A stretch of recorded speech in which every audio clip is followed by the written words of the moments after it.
Then all the tribes of Israel came to David at Hebron and said, "Here we are, your own flesh and blood. Even in times past, while Saul was king over us, you were the one who led Israel out and brought them back. And to you the Lord said, 'You will shepherd my people Israel, and you will be ruler over them.'" So all the elders of Israel came to the king at Hebron, where King David made with them a covenant before the Lord, and they anointed him king over Israel. David was 30 years old when he became king, and he reigned 40 years. In Hebron he reigned over Judah 7 years and 6 months, and in Jerusalem he reigned 33 years over all Israel and Judah. Now the king and his men marched to Jerusalem against the Jebusites who inhabited the land.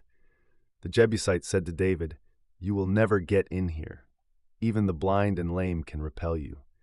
For they thought, "David cannot get in here." Nevertheless, David captured the fortress of Zion, that is, the city of David. On that day he said, "Whoever attacks the Jebusites must use the water shaft to reach the lame and blind who are despised by David." That is why it is said, "The blind and the lame will never enter the palace."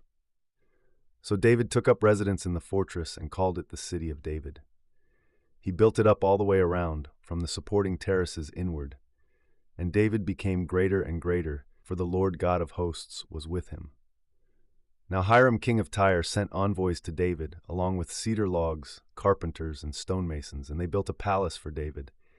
And David realized that the Lord had established him as king over Israel, and had exalted his kingdom for the sake of his people, Israel.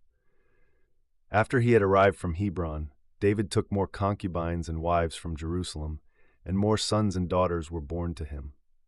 These are the names of the children born to him in Jerusalem: Shammua, Shobab, Nathan, Solomon, Ibar, Elishua, Nepheg, Japhia, Elishama, Eliada, and Eliphalet.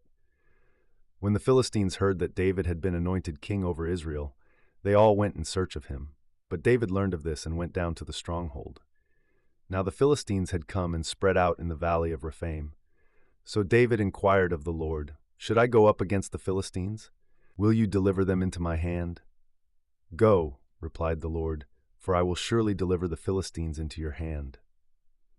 So David went to Baal-perazim, where he defeated the Philistines and said, "Like a bursting flood, the Lord has burst out against my enemies before me."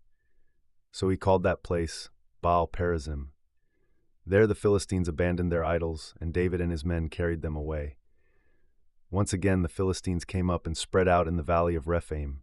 So David inquired of the Lord, who answered, "Do not march straight up, but circle around behind them and attack them in front of the balsam trees. As soon as you hear the sound of marching in the tops of the balsam trees, move quickly, because this will mean that the Lord has marched out before you to strike the camp of the Philistines." So David did as the Lord had commanded him, and he struck down the Philistines all the way from Gibeon to Gezer.